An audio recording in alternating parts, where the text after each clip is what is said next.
this is Sherman Oaks Homeowners Association. Today is Wednesday, November 19th, 2025, and it is 7 o'clock straight up right now. So for all you folks at home, Bob, what do we have on the Zoom call tonight? How many folks? 220, 230. Okay, so about a little over a couple hundred people there. You know, it's so funny because it's almost like when it gets under 65 degrees, people the Zoom folks. You guys are wimps at home. Anyway, you missed out on a great dinner. Did everybody enjoy your Poquito Mas? Jeff, can you come up here? I'm embarrassed you. Thank you, Jeff. So Jeff is from Poquito Mas. You got to come right here so you're in the camera shot.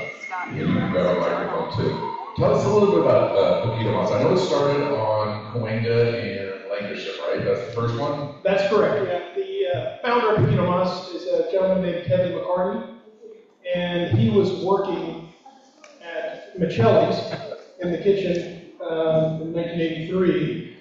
A guy named Edgar Escalante knocked on the back door and asked in Spanish if there were any jobs for dishwashers. And Kevin said, I need a dishwasher, there's a lot, come on in. So he started working in 1983 at Michelli's with Kevin. The site across the street, it's owned by Michael Goodrich, came available, and Kevin decided to start Poquito Mas there. Originally just Kevin and a guy named Juan Vega in 1984, and then a couple months later brought Edgar over from Michelli's, and so the three of them ran for the first 2 years. In 1984, they built a couple more restaurants. I was working for Wolfgang Puck at the time, and was a speaker at the UCLA Restaurant Conference, and Kevin had walked up to me and asked if I could help him with the bookkeeping that he was doing, and I really didn't want to do it, but I was a fan of Poquito Mas, so I said, fine, I'll come over on Saturdays with a couple of my bookkeepers at Wolfgang, and we got him all straightened out, and I just fell in love with the place. And talked Kevin into making Edgar the first franchisee after he'd worked for Kevin for 17 years. Yeah, so Edgar couldn't be here tonight, but and he wouldn't let me tell you this story if he was here, but he was an orphan in San Salvador, and a woman who was taking care of him came to LA to make beds over at the Beverly Hills Hilton, and sent a note to him saying, if you can get to LA, I have a place for you to stay. So when he was either 14 or 15, he walked from San Salvador to Los Angeles. And that's when he met Kevin and was working at Michelli's, became a citizen under the Reagan amnesty, etc. Now he has 84 employees and 3 restaurants. I had gone to the founder of Poquito and said, you need to make that guy the first franchisee. I've never seen anybody that good with customers. The way he makes customers feel is magic. And Kevin said, how's he going to raise $1 million? How's he going to do all the compliance, all the bookkeeping, legal, everything to raise money, etc. I'm like, those guys are 1 in a million. Finance guys are a dime a dozen. I'll do the finance. I'll partner with him. We'll go build 3 restaurants. We'll run it better than you ever could. That's good. So that's how it all came about. I love it. So Edgar owns, along with you, the Sherman Oaks location, correct? Woodland Hills was our first one. Okay. And then we built Sherman Oaks, and then we built the one in Encino on Homeowners. That's So he and I own 3. Kevin owns 3. We have a half of a restaurant that's on the Warner Brothers studio lot. It's only open for employees 5 days a week for lunch. And they're building one right now in the Burbank Airport. That's great. Well, we've been a big fan of your restaurant for Sherman Oaks location. Well, actually, the Cahuenga too. But it's great for you guys. The staff is always fantastic, and we really appreciate you being in Sherman Oaks.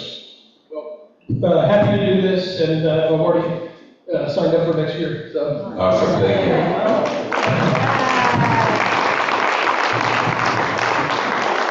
I guess Jake and Amber already signed you up, huh? Yeah. I realize you got to sign them up while they're here. All right. So again, you Zoom guys, you missing a great meal. Thank you, Jeff. Okay, so For all the folks that are tuned in, as well as you guys here, you know that next month, December, we're always dark, so we will not be having a meeting here in December. We will pick it back up the first Wednesday in January. And I forget who the speaker is, but it's a good speaker, so you guys definitely will come. Do you remember who it is? Oh, I know who it is. Never mind, I'm not going to tell you guys, but it's a good speaker.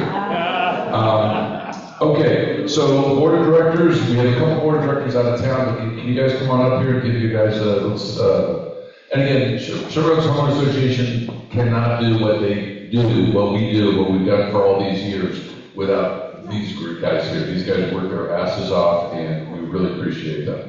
So grab a mic and tell us who you are in case. Hi, I'm Bob Anderson. I'm Vice President and I'm the Chair of the Transportation Committee and fighting the SOHA Transit Corridor Project, as many of you know. And one thing I want to not forget to say is the SOHA Toy Drive, where we get lots of toys for poor kids who sometimes have never gotten a toy before in their life. It's Sunday, December 7th at Gelson's Market on Van Nuys Boulevard from 11 to 2. And bring unwrapped toys for the kids, and you'll be getting emails about it and everything else you probably already have. But please come and bring some toys and make the kids have a nice Christmas holidays. Thank you. Thank you, Bob. On that note, this has been Jules has been running this forever, and it is actually the largest contributor of unwrapped toys to the county foster kids. So it's very, very important that you guys reach into your pockets and bring unwrapped toys to that event, because they rely on you and we rely on you. So Maria Pavlo Calvin, I am also Vice President of Sherman's Homeowners and Chair of the Legislative Committee. And you know we got 79 was passed and signed by the governor, but we can't get our eyes off this bill. We want to continue fighting this. The planning department is going to show the city council in January the options on how to implement 79, and we have to be part of this. So stay connected with me. My email contact is on our website, so please don't let this go, because we are very much impacted by 79. We have 6 half-mile circles that are bordering all of Sherman Oaks, and it's actually targeting our single-family and low-density multifamily neighborhoods. So let's stay connected. And tonight we have Traci Park, who is a real hero on this issue. So let's keep connected with us. Thank you. Good evening. Hi, I'm Jay Weixler. I'm secretary on the board, and one of the duties that I have is to stay in touch with and support. We support the Hillside Federation. We had a meeting last night, and I want you to know that we aren't the only group that is extremely concerned about how 79 is going to fit with all the various residential neighborhoods. And also, we had a long conversation about something that I wrote about, and I think I spoke about one time, the Zone 0 regulations, which are going to, if passed by the State Department of Forestry, going to cause people to have to rip out all vegetation within 5 feet of their homes, any tree that is anywhere near the top of your house, and entirely re-landscape your house, in addition to some other improvements to the structure itself, which will be another one-size-fits-all supposed remedy to fire.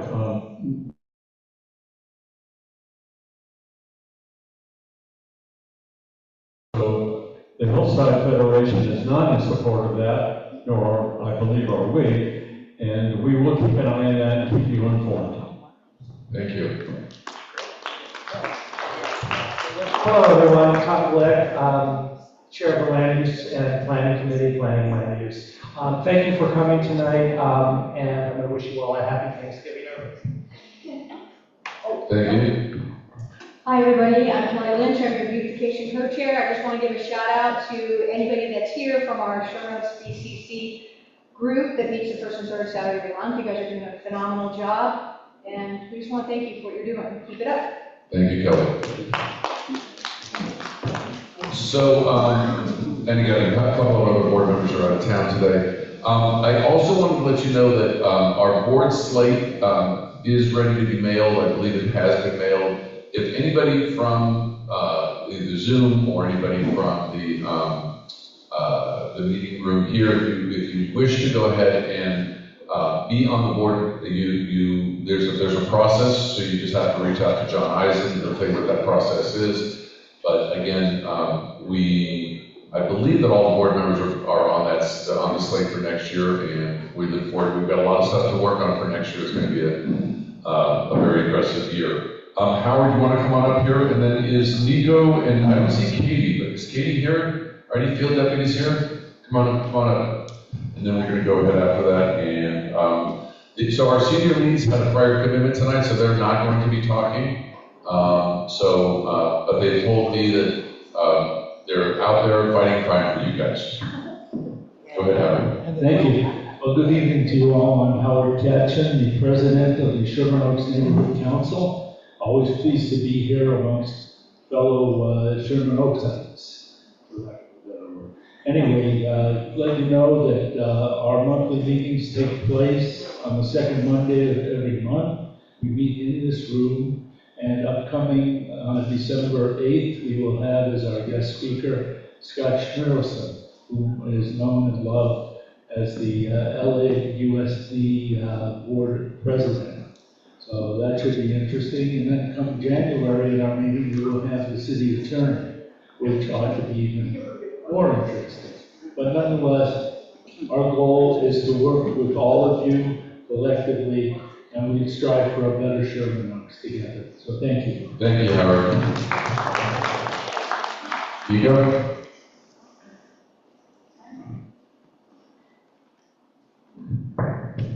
Hi everybody, my name is Nico Padron. I'm the new area representative here on behalf of Mayor Karen Bass's office. I just came by to introduce myself, to let you all know how excited I am to be working with you all here in Sherman Oaks. The areas that I cover are the same communities as Council District 4.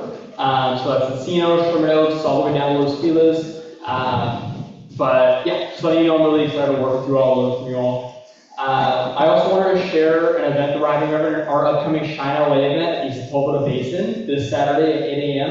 We're partnering with Friends of the LA River. We have a couple other partners as well. But we're going to have habitat restoration, litter removal, nature walks, things like this. So really excited. It's going to be great for family to come to as well. But also, I don't have any business cards yet, but my email address is very easy. It's my first name dot last name, Nico.Padron. NICO.PAD as in David, RON as in Nancy, at lacity.org. Thank you. So the Shine LA is in Sepulveda, and that's a nature walk? We're going to have a few different activities for folks. So one is going to be habitat restoration, and another one is litter removal. So, I'm sorry, this is the same Sepulveda flood basin that all the homeless are living in, that we have all the fires every week. So should we get tetanus shots before we go to the nature walk? Well, I think you're going to have habitat revitalization for what? I mean, you're going to spend money to fix the habitat, and then the homeless come back and ruin the habitat? Well, we hope everybody joins us so you can see all the progress that's been made as well. Since August, we've had LAFD coming in, doing a lot of work to clear brush and debris. We've had lots of students helping us out with some homelessness outreach. So we've been getting folks, out of specific areas of the basin, getting to connect with other things, and we're working with the community to make sure that we maintain the progress that we have been building. The work is absolutely not over, but so is that a commitment from the mayor's office to keep the homeless out of that park? We're doing absolutely everything that we can to make sure that Sepulveda Basin is safe, that it is clean, and that folks can continue enjoying it for sports, for celebrations, for family things. But we've made a ton of great progress. We would love to show you all. And so if you just want to swing by on Saturday, I'm going to leave some flyers on the second table to everybody else's left, my right here. But so please, we'd love for you all to come by. Thank you, Nico. Jeremy?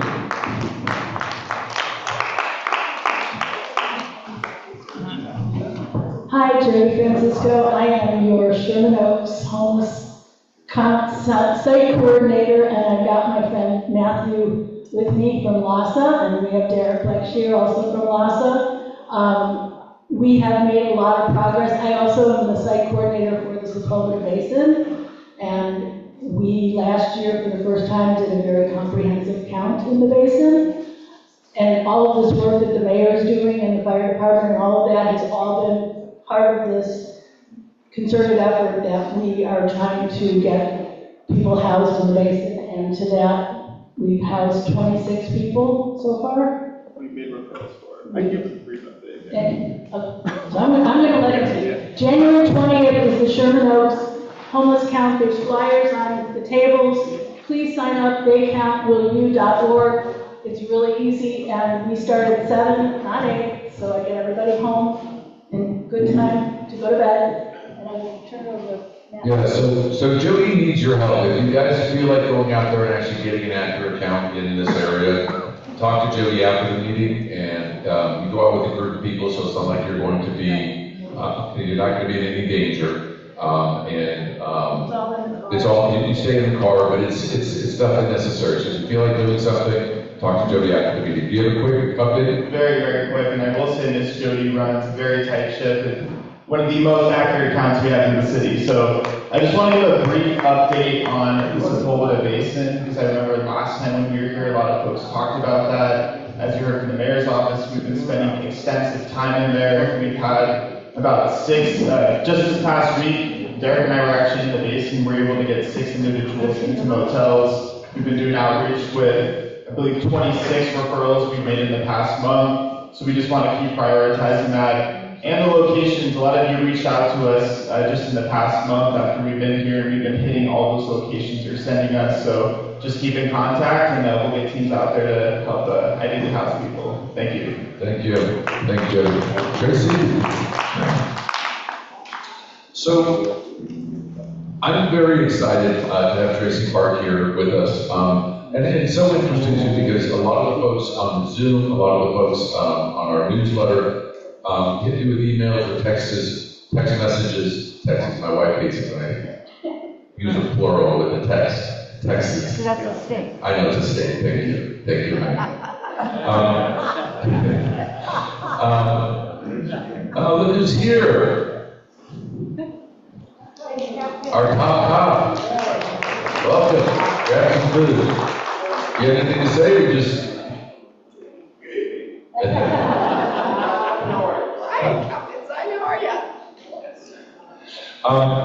Anyway, so I was getting frustrated when Chris Kid walks in the room. It's very handsome.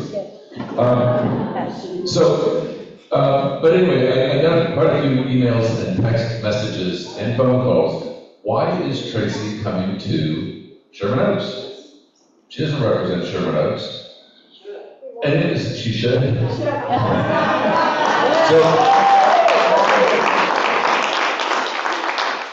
So my response was, because she's a hardworking council member, and she cares about the city of Los Angeles. And she's just, so that's what she's here for. I mean, we've had the mayor recently, we've had the chief of police, we've had the city attorney, the city attorney will be here next year. But again, I'm very excited. I know your work, and I've been following your career for a long time, and there's a lot of stuff that's going on in the city of Los Angeles, and it's not all about politics, and it's not all about homeless. We do live in a great city, and I'd like to, give you the mic for a little bit, tell us a little bit about yourself, and then we've got some questions from me, as well as a lot from the group. Oh my gosh, well, thank you so much for having me. I know we have been talking about this for a really long time. And I know we've put it off a few times, obviously. This year, 2025, has rained unprecedented challenges on our city, and certainly some heavy blows in my council district this year as well. But there's so many folks here I've never really had an opportunity to meet, although some familiar faces. So thank you all for the invitation and the opportunity to be here. I'm Traci Park. I represent Council District 11, which stretches from Mulholland in the northern end down to and including LAX, east to the 405 freeway. So it includes Brentwood and the Pacific Palisades, Venice Beach, Mar Vista, West LA, Sawtell, Delray, Playa Vista, Playa Del Rey, Westchester, and Ladera. I think I hit everybody. So very, very big, geographically diverse and complex district. Actually, the most disaster-prone geography in the entire city, and I'm more than happy to tell you my thoughts about that. But, you know, I was elected for the first time in 2022. I had never run for office since student council in the 10th grade, so while statistically I had never lost an election, I really ran as a first-time grassroots candidate on the west side where I live in Venice. We had really become ground zero for the homeless crisis outside of Skid Row. Probably many of you saw the same headlines that I saw, Venice in the news for all the wrong reasons. And I had been a practicing attorney for more than 20 years here in LA, and decided I can sit behind my computer complaining about this, or I can step up and do something about it. And so we ran a really scrappy grassroots campaign, and against all odds, in my opinion, we prevailed. And these last nearly 3 years in office now have been the longest and the shortest of my entire life.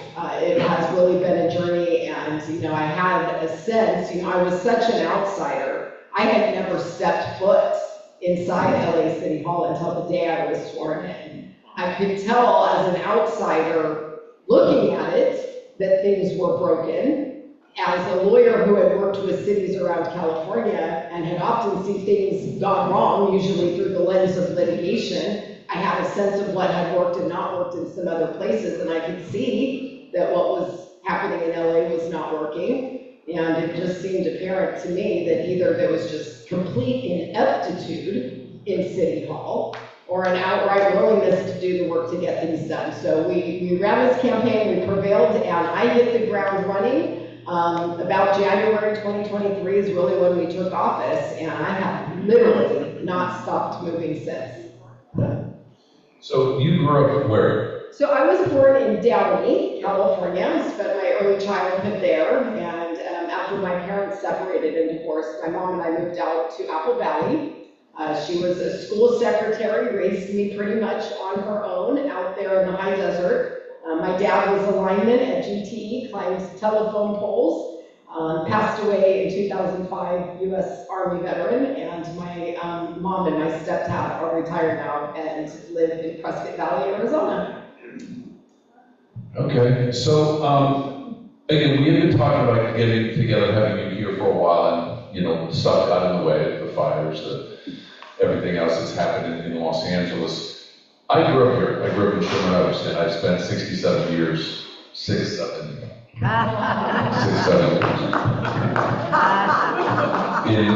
in Sherman, and I'm so happy that you stepped up to the plate, and we all saw what was going on in your neighborhood with like you said, ground zero. But what is, we know what the problems are. The problems are a broke system. I mean, a complete broke system. I mean, our streets, we used to complain about potholes, and that used to be the big thing. But there's got to be a silver lining here. There's got to be, it's not just, take me in 5 years what you see, because I know you're running for re-election.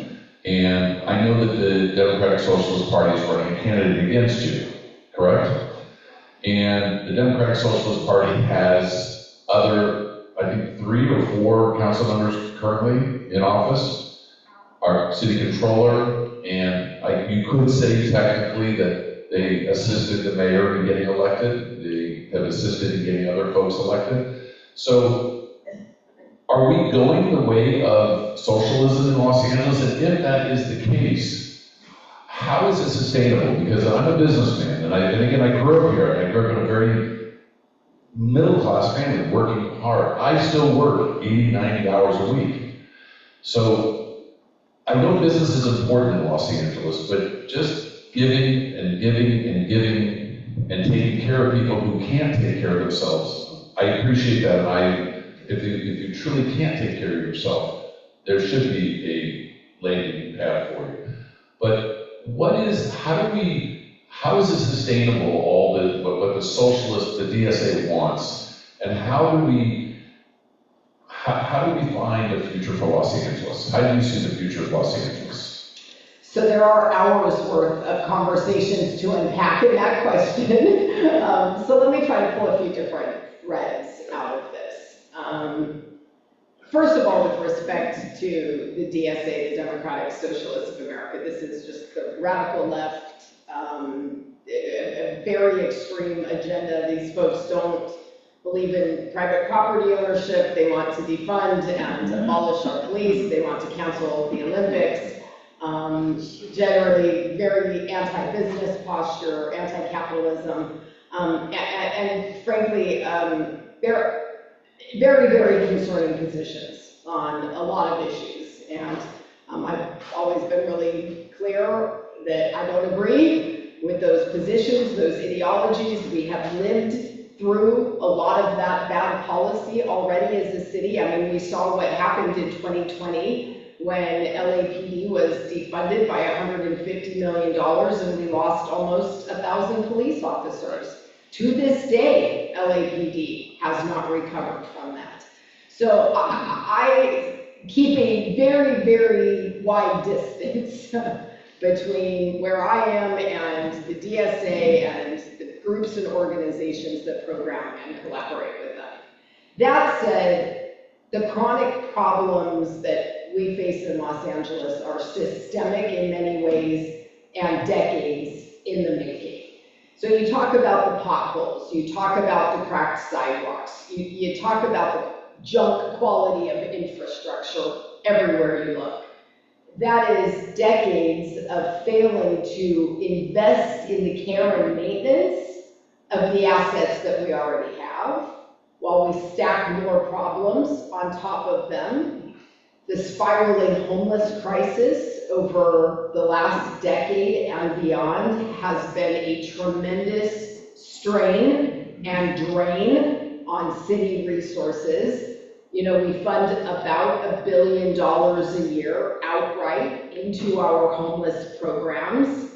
And that doesn't even account for the spending across departments, because literally every city department is touched in one way or another by homelessness. Rec and parks, libraries, sanitation, Bureau of Street Lighting that constantly is having to replace the wires. You name it, every single department is impacted by that. And that takes away the staffing and the resources from the basics. If we are having to utilize our Care Plus operations and our sanitation crews just to address the garbage and the problems associated with the encampments, you're right to question, why aren't we getting our streets swept? Why is the trash in our cans accumulating? And so we have gotten over years very far afield of core municipal services. Public safety, sanitation, streets, sidewalks, parks, those sorts of things, to a point that it has become unsustainable. And the city also does not have good systemic policies in place that help for long-term capital planning. It is astounding to me that for a city the size of Los Angeles, we don't have a strategic plan. We don't project out 5-year growth and have project continuity baked into our budget. And I actually hope that that is one of the things that our Charter Reform Commission will take up. Give us the ability to do a multi-year budget so we can weather some of the lean times, see projects through more consistently. But there are a lot of different contributing factors that have led to the sort of failure to adequately invest in the things that we have. We are down rabbit holes of spending on other things and other problems. And you have different communities around a city as large and diverse as Los Angeles, and there's different challenges in different places. So Traci, you know, the billions of dollars, the homeless issue is not just a homeless crisis, it is a big business. It's a business. People are making hundreds of millions of dollars on this crisis that we have to walk across, that we have to deal with. The consequences that we haven't even seen what's really happening. The garbage is on the streets, these last rains, those don't get picked up. Those go in our storm drains, and those are out in our oceans right now. The same folks, the same folks that are fighting for these, not fighting, but are behind the, you can't warehouse these people, you can't put them in mental institutions. Those same people are the same people that want to save our oceans and save our streams, right? So, it's a big business. Why are there 15 different council districts that don't, the head's not talking to the tail? Why in your district do you have 20 beds available and another district has no beds available, but they can't go ahead and put homeless people in your neighborhood? Why aren't the council people, you're a very smart person. Our council member, Nithya, very smart person. I don't agree with her direction at all. Especially when it comes to the homeless issue, because it's not, it's talk and there's no action. You know, how many beds has Nithya, how many new beds, how many permanent housing has she developed in her district? And why does it have to be her district? We're talking about the city of Los Angeles. Why isn't there a council member? Why isn't there a council charged to get something done? Simple. Let's take a 1-year plan to actually make a real dent in this, not give us some homeless count every year, and the mayor, the council member says, oh, our homeless is, you know, in our district is down 5%. Big friggin' deal, 5%? This homeless crisis should be fixed, period. It's not humane to see these people walking across our streets. It's not humane to see these people talking to themselves. It's not humane that these people are naked, breaking into houses and then getting shot and killed. That's a better system. That happened right down the street from one of my businesses. Right down the street, my employees walk past that every single day to and from work.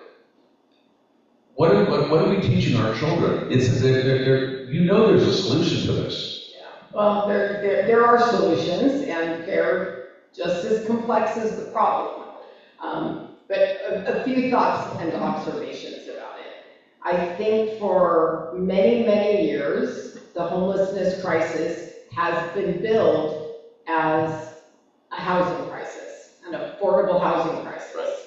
And I think there is room to debate, you know, the numbers and the housing demands in California. But we all see the same things in and around these encampments. This is a behavioral health crisis, first and foremost. And I can tell you, in the 3 years that we have been doing encampment interventions in Council District 11, we have now successfully housed many hundreds of people who were previously living in tents and vehicles in our council district. We've done that with a combination of housing-led major operations, because having an alternative location to offer folks actually makes a difference. We've partnered up with Mayor Bass and Inside Safe on a few occasions, but for folks that wanted help, who were well enough to say yes, who were sane enough, who were sober enough, we already got them. We already got them. And we, anecdotally, at least in my council district now, are down to a remaining population of individuals that are extraordinarily difficult to serve because high levels of acuity. I don't need an Inside Safe motel room. I need a hospital and a doctor and a legal mandate to tell that individual you need to go there and get the care and stay there until you're well enough and stabilized enough to participate in your own decision-making and have an exit strategy that isn't back to the streets. Any professional who deals in addiction will tell you that for the current types of drugs we are treating, synthetic P2P methamphetamine. This causes chronic damage to the human body and to the human brain. Any expert will tell you a 72-hour hold is not going to fix the problem. 30 days in rehab isn't going to fix that problem. We are talking about long-term supervised care that gradually people can recover and start moving back into more traditional settings. So we are going to have to focus on the addiction and the mental health. And the decades of housing first policy, which is what all of the state and federal funding have been tied to, do not necessarily get at the underlying issues. In a housing first building, there is no actual requirement to avail yourself of the services being provided. That policy has to change. Voters also contributed to this. Prop 47 was a perfect example, something, misleadingly entitled by George Gaston himself as the Safe Neighborhoods and Schools Act. People thought they were voting for safe neighborhoods and schools. In fact, what they were voting for was to decriminalize crime. Right. And we saw a huge problem in the aftermath of that. And, in the old days, certain drug-related offenses, you could plea bargain those down to rehab in lieu of jail. And look, a nudge from a judge doesn't work for everyone, but it works for some people. And that was a tool that was eliminated by Prop 47. Now, we've made some efforts to bring it back. Prop 36 passed in every county in California, which is basically unheard of, and I think reflective of the same widespread aggravation and frustration that we feel here in Los Angeles and beyond. The governor has elected at this point not to fund Prop 36, which is inexplicable to me. The care court system is undersubscribed for two reasons. The eligibility criteria are too narrow, and two, it's entirely voluntary, and there aren't consequences for failing to comply. That hasn't worked. This hasn't worked, and in my council district, we are looking at new opportunities for housing that are sober housing, that are recovery-based, because we are not going to fix homelessness unless we address those underlying issues. Now, the other component, and then I'll stop, is that we have to regulate our public spaces. And I have been very liberal in my use of our Safe Schools and Parks ordinance that gives us the ability to prevent tent encampments around certain limited uses, schools, parks, daycares, and libraries. And I have been very liberal in my use of that. When we have an encampment in an area, we always lead with housing and services before we roll out an M4118 zone.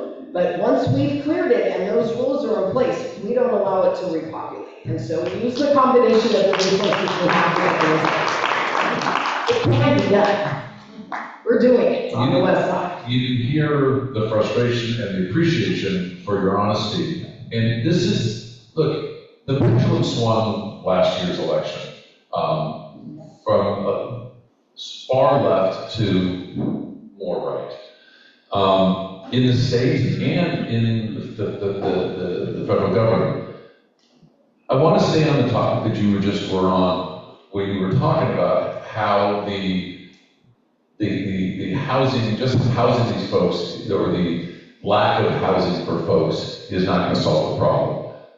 How do we get to the point that you were just discussing, as far as how do we get the other council members, how do we get our state legislators to wake up and see the exact same thing that we see in this room, that you see, as far as it's not housing. These people don't want housing. They don't have the mental capacity at this point in their lives to, if you put them in housing, they're not going to take care of the housing, and they're not going to follow basic housing rules. How do we get to your area where we get drug treatment, we get mental treatment, we get the supervised attention that these folks do desperately need? It's really going to be a lot of lobbying at the federal and the state level. All of the money that goes into the housing development and the homeless interventions come from those sources. and making those changes doctrinally so that we can include a broader menu of options.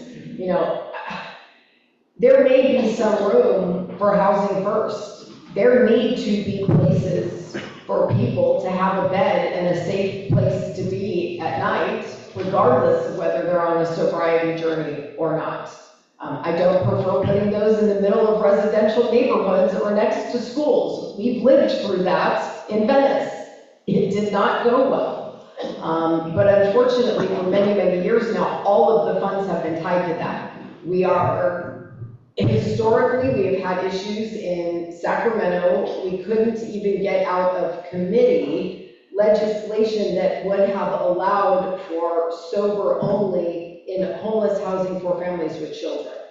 And if you can't even get that out of a committee in Sacramento, we are in deep trouble. And I don't know how to account for it. I don't know how to explain it, because the experts on the ground who work in addiction recovery will tell you what it actually takes to do this. We are at the federal level expecting to see some changes in the criteria on HUD money. And when we have access to do sober living in a controlled environment for people that are really working on this, I think we have a possibility of seeing a lot more community support for those kinds of interventions. I also think you need to really consider who is in the population that you're trying to serve. Transitional aged youth are different than seniors. Yeah. They're different than seniors. They have a different set of supports and needs than seniors. Women who are victims of domestic violence, that is a different kettle of fish. Veterans have unique needs. If you go out and you talk to people who are in encampments, people who don't use drugs or alcohol will say all the time they do not want to go into housing with people who do. And we have got to make a variety of appropriate options available. Whatever we do, we have got to start making some accountability into it. These costs per unit for development are through the roof. We are not ever going to brick and mortar build our way out of this problem in Los Angeles, nor can we afford to.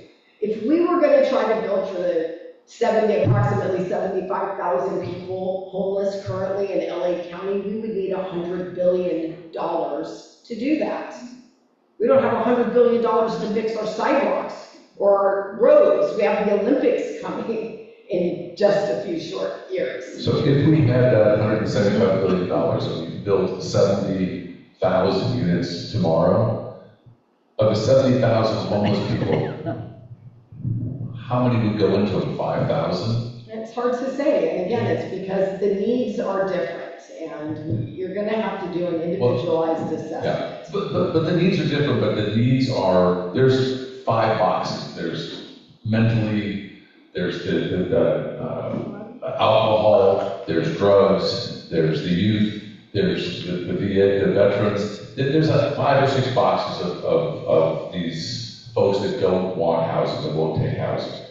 And then you've got the folks that are, like you're saying, the women that are victims of abuse, that they need housing immediately. Anyway, so, well, look, you've got a great audience here that will support you and the cause of fixing this issue. Please come up with a fix, because I think everyone in this room, is both on the Zoom calls, we're tired of this, and there is a solution. I know there's a solution. Folks like you can get this done. Is there a master plan today? Doesn't sound like it. There's definitely not. But hopefully there will be soon, because let me transition. And I would just add, one thing that helps is just enforcement of the basic laws that we have, by the way. Just those little things go a long way to addressing some of the major substantive issues. 100%. I mean, yeah, 100%. Let me transition to something that was just voted on the other day at City Hall, and it was a vote, 12 yes and 2 no, and it was on and 1 abstention. That was 15, I think, if I did my math It was on the rent control, and it was authored by Nithya, or it was led by Nithya, as far as she wanted zero rent control, as far as 0% of increases per year for landlords. And it was agreed on, I think it's 3%? Is that 2%? 4? Whatever. Four is the cap. 4 is the cap. Tied to 90% CPI is where we ultimately landed as the compromise. Okay, so you voted no, you were one of the 2 no's. I voted yes on the compromise. I voted no on the package that came out of the homelessness committee. That would have had absolutely drastic, catastrophic effects. I'm already worried about the impacts that we're going to see from the compromise that we struck. But it was a far better result than what could have happened. Okay, so help me out here. The state of California has been hemorrhaging businesses left and right. The entertainment industry is gone. It's not coming back. Headline. It's not coming back. The high tech up in the Bay Area, San Francisco, Silicon Valley, they mostly left.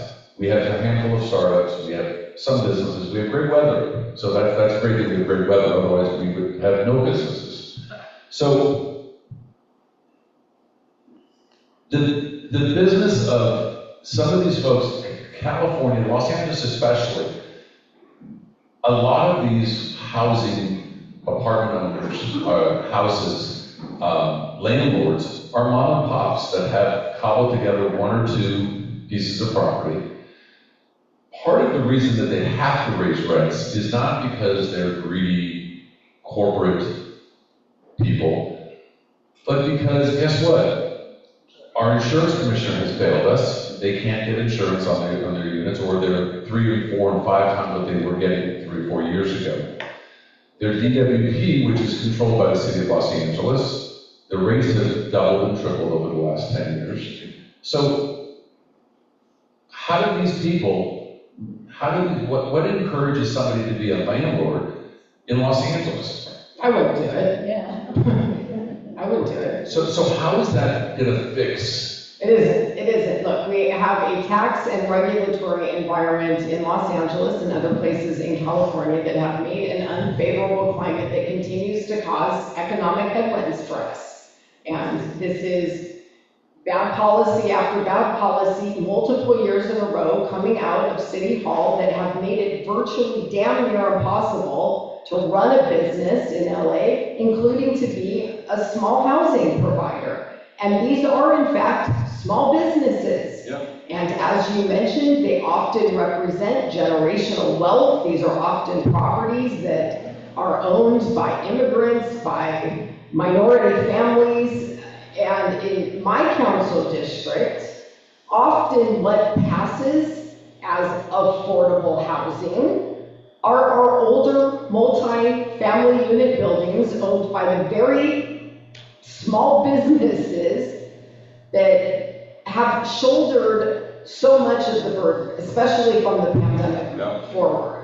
And you're right about the rising costs to own and to operate, everything from insurance to trash collection to earthquake retrofitting to you name it. And throughout the pandemic, the policies were you don't have to pay rent, landlords can't raise rent, nobody can be evicted. And what happens when your business doesn't pencil and you can't earn enough income to cover the expenses on the balance sheet? What do? You sell. You close down. Your lender forecloses on your mortgage. And what happens then? Corporate developers come in, they buy those lots, they redevelop. Now they're putting taller and taller, bigger and bigger, more dense buildings on those lots. And virtually most of what gets produced is market and luxury rate housing. Right. And so you see these problems driving themselves. ULA is an example of a tax burden that is driving the investment and development community out of Los Angeles. I'm currently working on a narrow exemption for disaster recovery in the Pacific Palisades, but It's another perfect example of a misleading ballot measure. And call it a mansion tax. It's not just mansions, it's multifamily housing, it's affordable housing, it's commercial properties. And those are the kinds of things that have the exact opposite effect of producing housing in Los Angeles. And now with the new RSO, you know, either landlords are going to have to start their base rent so high that they're hedging against the future on it, or they're not going to be able to build at all. And so we hear all the time, you know, why is your rent so damn high? It's because landlords are using good tenants as an insurance policy against the bad ideas coming out of City Hall in LA. Frankly, in my opinion, that's why the rent's so down. Okay. So the real question is, right, given the political dynamics that you were raising earlier, and what do we see for the future, and what does this mean? I think it's real opportunities to recognize that local government matters. The things that you experience in your daily life, the quality of your parks, your roads, the length of your commute, what gets built in your neighborhood, that's all local government. And you guys are obviously really well engaged, but 99.9% of Angelinos aren't paying attention to any of that, and they don't get deeply engaged on these issues. You know, yeah, but it's. And I don't know how to solve for apathy. I don't know what the solve for that is. Right. Well, yeah, but you talk about local engagement, but again, we have Senator Wiener up in Sacramento, who has basically stripped our ability, and the city of Los Angeles failed miserably by not sending a loud message up because his district had a carve-outs. His district is not going to be affected by SB 79. So that's fair. That's giving us local residents or local control. Pay attention to your state electeds too, because those folks fly beneath the radar. Most people have no idea who their state senator or their state assembly member are. Probably even fewer people know that than know who their council member is. And people don't follow Sacramento politics and what comes out of Sacramento nearly as closely. Right. And you're right, especially with some of these housing bills, because for the last decade, this has just been a sustained assault on local control. You know, you mentioned SB 79, which obviously was, you know, Scott Wiener's work product, and unfortunately just signed by the governor. You know, I was able to lead a very slim majority, I think 8 of us on the council in opposing SB 79. You know, Scott Wiener was on social media bragging about how, you know, 5 years ago that was a 15-0 vote against it by the LA City Council. And so, you know, as those seats turn over, that shifts the balance of power in the council. And, you know, I try to avoid the politics as much as possible. I actually really hate politics. That's not why I ran for the job. It's sometimes hard not to get sucked into them, but I find so many things are ideologically driven and not really based on pragmatism. I don't know how many of my colleagues sitting around the horseshoe have ever been responsible for signing a payroll check. I don't know that any of them have ever run small businesses. And I think we need more people, actual real people who know what it feels like as a user of city services to give voice to that. You mean our city controller hasn't, sorry. He makes a lot of TikToks. He does. I like his TikToks. He's got good social media. I wish I was that good at TikTok. Actually, I have work to do. I don't have time for TikTok. Who are the existing city council members that you feel have similar views to you? You know, it can change on. Similar, I know. Yeah, it can change on any given day, and it can change on any. Okay, let me rephrase that. That are level-headed, that are middle of the road, that are for the 80% of the people that are in this room. I like all of my colleagues in their own. Okay, so I don't know. John Lee is my ride or die. Monica Rodriguez is my ride or die. I really like all of that. I really like all of my colleagues, Tim McCosker and I work really close together. He has the port, I have LAX, we have a lot of similar issues. I really genuinely can and will work with anyone on issues where we can find common ground. There are a handful of my colleagues I'm probably wasting my breath with on 90% of the things that matter most to me. Public safety, our police department, our fire department, responsible growth and development, investment in good, smart infrastructure. You know, there's a handful of people that I'm just never going to see eye to eye on with, and I don't waste a whole lot of time trying. Okay. And I'm sure they feel the same way about me, to be fair. So you were a complete rock star in my book when it came to how you dealt with the crazies, the fires this year. This was January, right? Yeah. I mean, you were out there, and you probably did not get a lot of sleep, needless to say, but you were a complete rock star in the sense that you weren't, you were there for the people.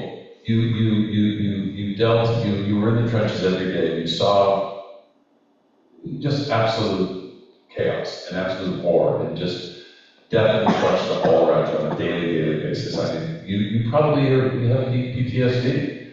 I don't, you know, it was a very, very difficult time, and it still is. I mean, people's lives will forever be changed from what happened back in January. And the holidays are coming. Yeah. It's going to be a really different year for a lot of us this time. Yeah.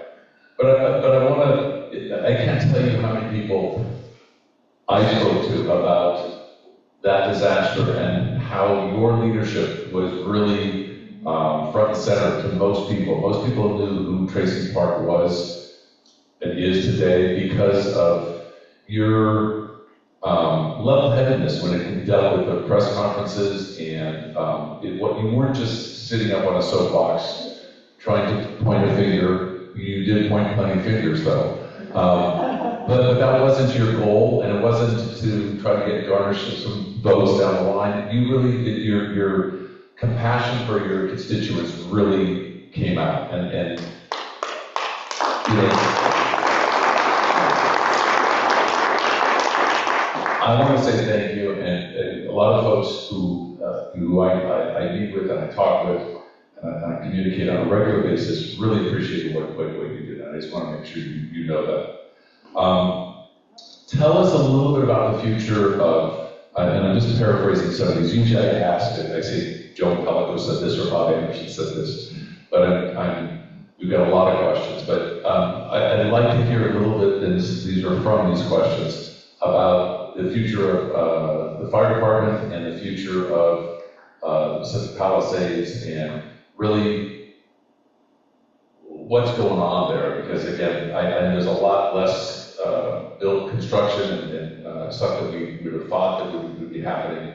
So tell us about those two. Sure. So let me start with the fire department and public safety. I have been a very loud, staunch ally of the fire department since the day I came in, really born from what I observed in Venice in the years in my lead up to my campaign. Just the constant homeless fires, the constant medical calls, just the strains were beyond. And so I have been a very loud advocate for increasing resources to the fire department since I came in. Took on a big fight in the budget cycle in 2023, 2024, going against our budget chair and council president to call a vote just to save a handful of mechanic positions. Because right now, today, 99% of our backup rigs are broke down in the boneyard. Right now, today. Last year, on December... Say that again. 99% of our backup rigs are currently out of service at the boneyard for mechanic shop, waiting for repairs. Okay. So our fleet is inadequate already.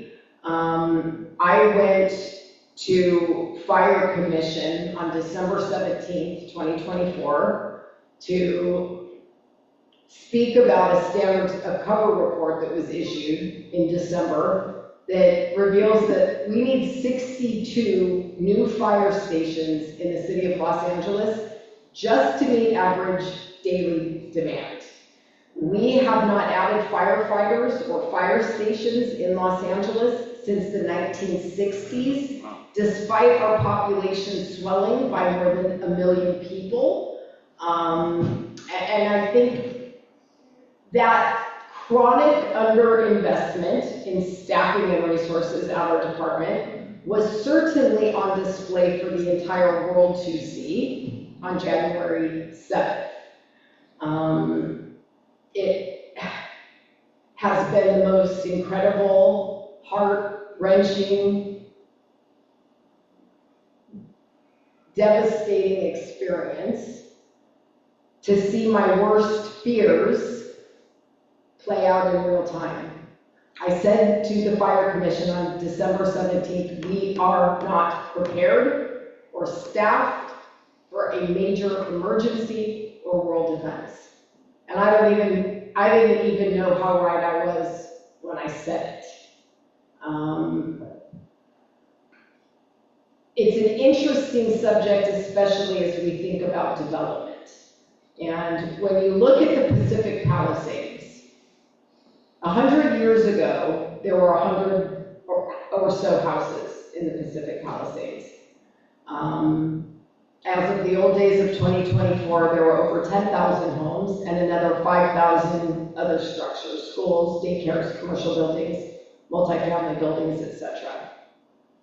The Palisades got its first fire station in 1963 and its second fire station in 1969, and it has not added another fire station or firefighter since, despite huge growth spurts after World War II, again in the 1970s, again in the 1990s, and then into the 90s was really when we began pushing out into that urban wild interface up into the highlands.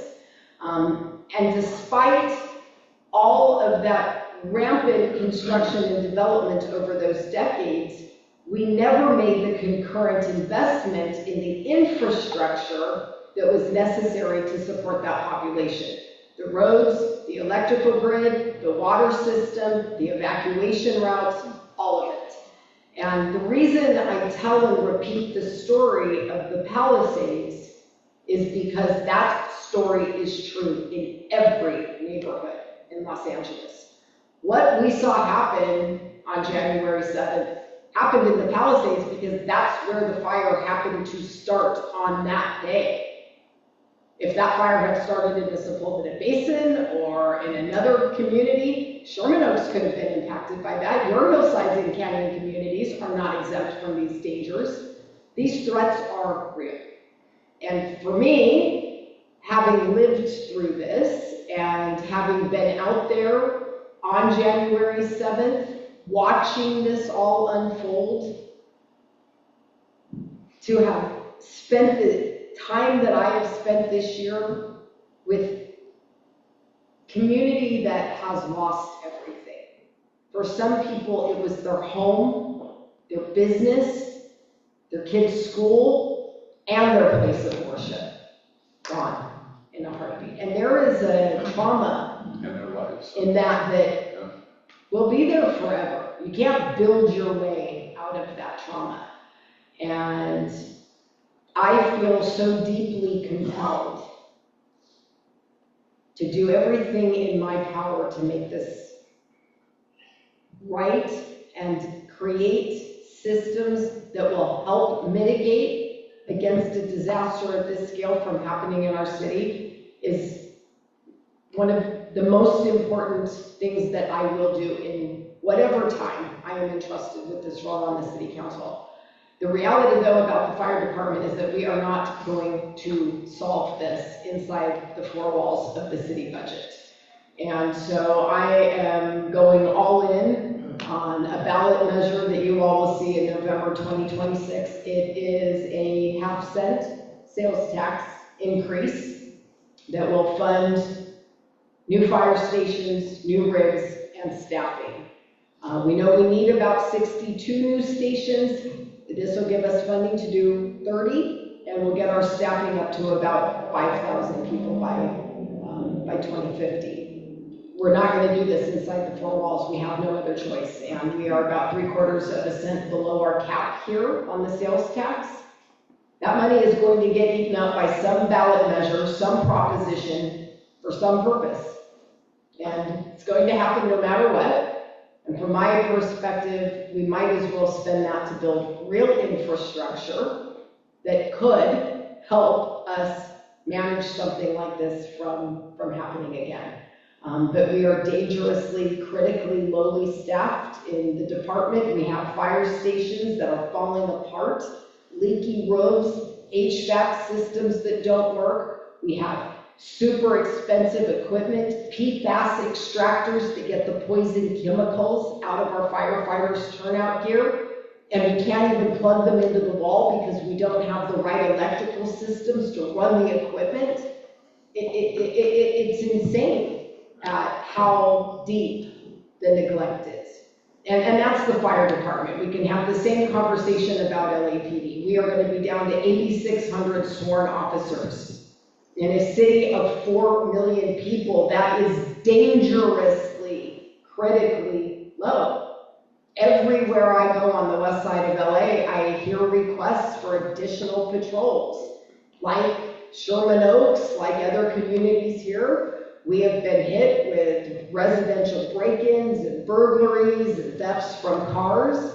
And the reality is, in the absence of those police officers and a lack of political unity around getting them the funding they need to adequately staff for our city, we are looking to other types of supplements. Technology, for example. When I took office, we had a couple of very small real-time crime center pilot programs running. I've moved to expand that capability to all of our 21 police divisions. In my council district, we are building out license plate reader cameras around the district. No, those don't necessarily stop crime, all of them. Yes, I know people take their license plates off or put bogus ones on, but they do serve as a deterrent. In other places where they've been used, we've seen major profile arrests. It's an opportunity for LAPD to have situational awareness while an incident may be unfolding. It's also an opportunity for them to track movement of a vehicle that may have been involved in a crime across the council district. And it is also a source that can be used as evidence later to arrest and prosecute someone. So it's like everything else, it's not 100% effective, but we are so desperate for the supplements to keep us safe that this is what we're resorting to. I'm sure you guys, like many of my communities, are paying for private security in your own neighborhoods. I see this with our local businesses having to hire private security. Our local baristas are out there on the front lines of mental health and addiction. And this just isn't tenable the way we've been managing any of this in the city of Los Angeles. Our spending priorities are upside down with what the vast majority of Angelenos, at least the ones I talk to, and I go everywhere, people care about the same things. They want a safe, livable, well-run city with adequate infrastructure that gets them safely from point A to point B, and they want a park that is safe enough to take their kids on the weekend. It ain't asking much. It is not asking much. And I feel like the city is just often failing spectacularly at all of the above.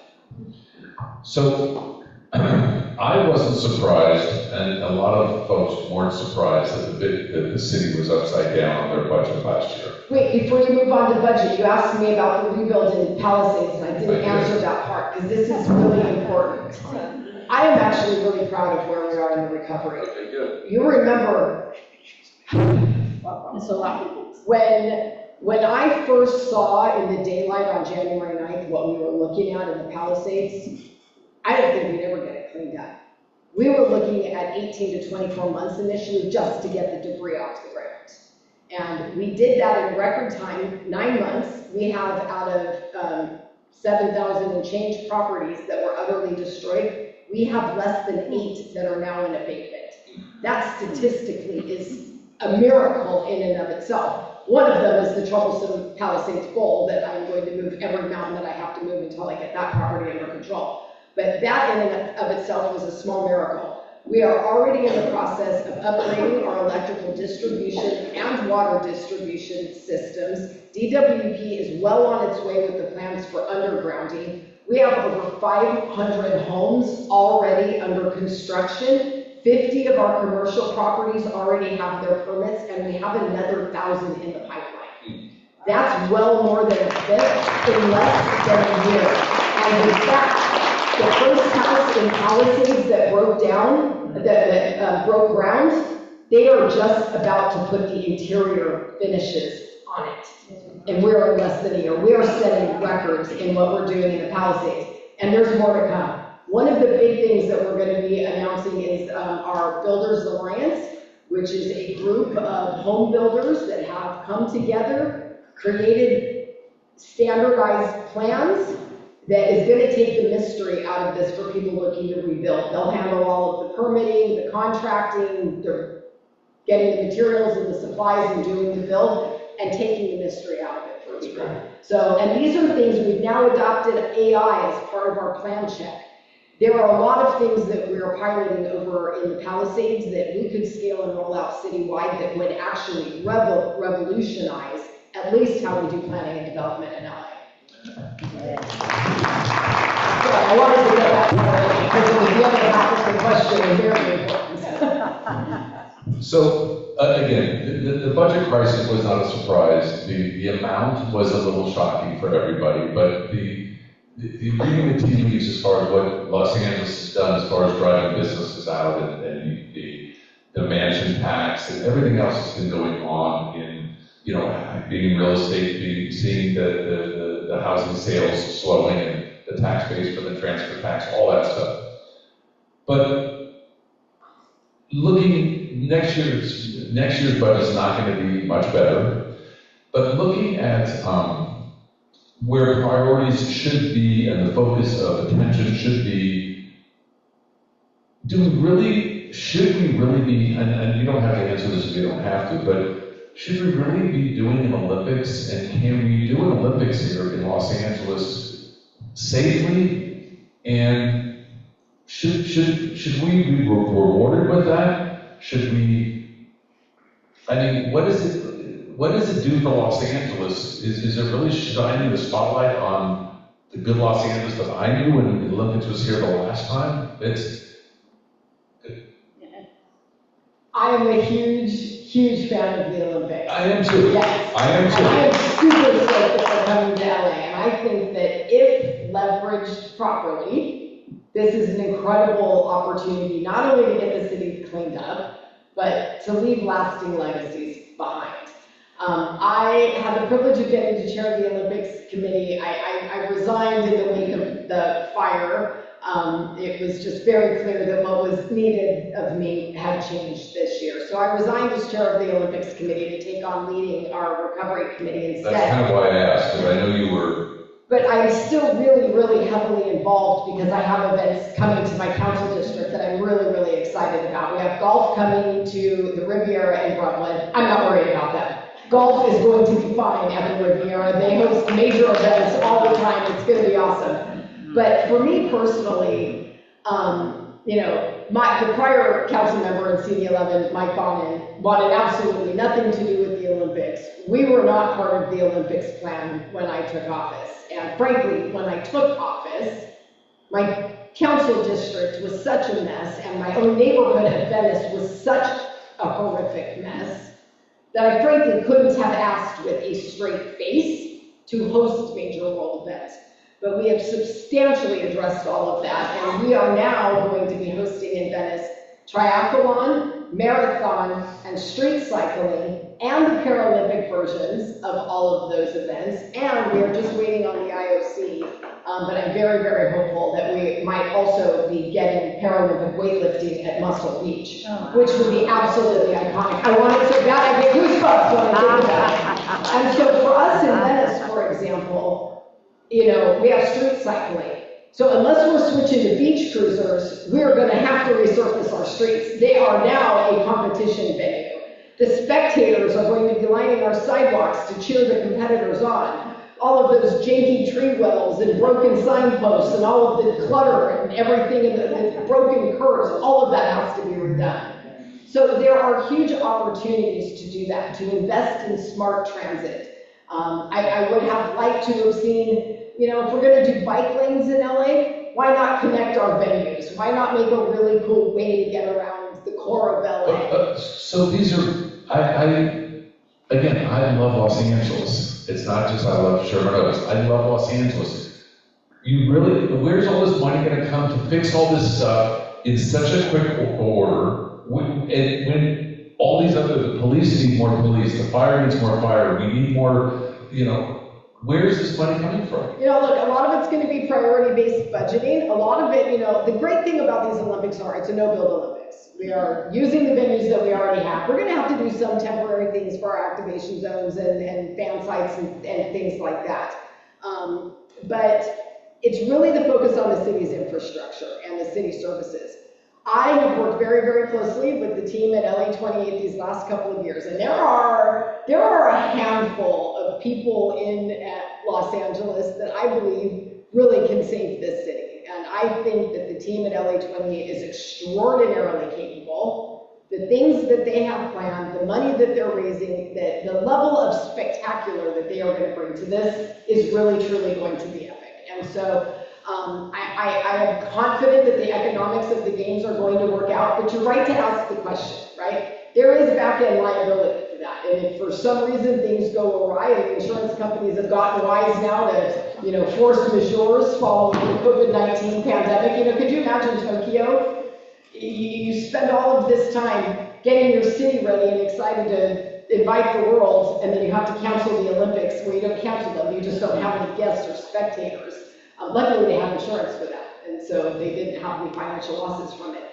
We have a lot of work already in process as we are working with DOT and street services to implement HLA, for example. We will time this and align the work that we're already doing and having in the pipeline around our venues and our venue approaches. So there is a way to do this. We can get it done, and I think we can afford to do it too. Really, we can. But it's going to be about priority budgeting. What do you think I think this is the last question. I think it is. But what do you think the budget is going to look like next year? I'm giving you an easy softball question. I think it's really good. I think things start to get better in 2026, 2027, and I think things definitely start to be a lot better for 2028. With 2026, with major world events coming, that's always a boon for the economy. It's going to be great again in 2028, but generally things are still low. There is a lot of uncertainty at the federal level. The tariffs and commerce interruptions are not great to prices, not great to the building or the rebuild efforts. Our tourism economy is still below pre-pandemic levels. We're about 250,000 seats fewer through LAX today than we were 5 years ago. In fact, the demand at LAX is so low that we are shelving terminals 9 and 0. We don't have the demand to support it. That worries me some, but again, we have these big events on the horizon that will be an uptick for our tourism economy. We are looking at some ways internally and right-sizing the budget. Part of the reason you all are seeing increases for sewer and trash collection and things like that, because we don't have any strategic plan for the city. Decades pass between when we adjust fees, so there is some new revenue generation. That I don't think that we are in the clear yet, and I know this year we were able to get the budget stabilized without cuts. Although we're already seeing downsizing to programming and services, we don't have overtime to pull from the way we did in prior years. I think we might still be looking at potential cuts and reductions in the next budget cycle. But I do think by 2028 we start to get back to structural stability, And I think we will start to see the benefits of the Olympics kick in. Okay. You're running for city council next year, right? I'm ready, yes, my primary is in June. We are going to win on June 2nd. Okay. And we are going to get to it. And if you want to help out, TraciPark.com. I could really use you. And after that, you have one more term for city council, and I know you love politics so much right now, but let's talk about just one last, after city council, do you have any bigger plans? Do you, I mean, seriously, do you have any state plans, any federal plans? I mean, you are a force to get things done, so I'm sure people have talked to you about this. What are your thoughts? What are your big plans? They have, yeah, it has come up. Right now, my focus is on my council district. What happened this year in the west side, it has just been, it's so big. I need to get the Palisades further in their recovery journey. I have to get that done. I have to see Venice through the Olympics. So I'm going to stick it out on the west side for a while longer. And then, I don't know, you might want a break from me by then. I don't know. We'll see. We'll see what might look good, what might be a good fit at that time. You know, I'm also going to be coming away from this experience with a highly customized education. Having been at the helm of this disaster in our city's, this biggest disaster in our city's history, the things I have learned about it, the things that we weren't prepared for and what we weren't prepared for. I have so much information that I want to share with people as well. So I think there's a ton of different opportunities. I think I could, I don't know, sky's the limit, we'll leave it at that. Well, so you do have two very large tables that are being set or have set for you, the rebuilding of a community and the Olympics, and which, again, you were chair of that committee. So in 3 years, 4 years, both of those are going to be behind you when you have an opportunity to either run for a third term or run for something else. So you've got the biggest smile I've ever seen you have. You know, all the time. So I know you've got something planned in there, but maybe you just don't want to share it yet, right? Let's get me reelected in CD11 in 2026. TraciPark.com. Thank you for having me. It's an honor to get to be with you, and you know, at the end of the day, we all across Los Angeles share common challenges, and I think we all really, at the end of the day, want the same things. I know that we are a big, diverse, noisy, complicated city. I know that as a council, we couldn't be any more different from each other. But I also think that, you know, we're an interesting reflection of the diversity of our city as well. And so one of the things that I always tell my constituents, I'll tell you as well, you guys stick together. Stick together no matter what. Elected officials are going to come and go. We cycle through and we rotate on to the next. But you guys as a community, you're the stakeholders here. You are the ones who have invested in your neighborhoods, in your businesses. You are the ones who are going to be here in this city long after I'm gone. And so I just always think that it's important at the end of the day to remember you are all in it together, one way or another. And sticking together is always the best. And oftentimes the kindest and most compassionate ways to get through things. So again, thank you for having me. Lovely to be with you. I'll see you later. Thank you. And for those who ask why, this is why. She's a beautiful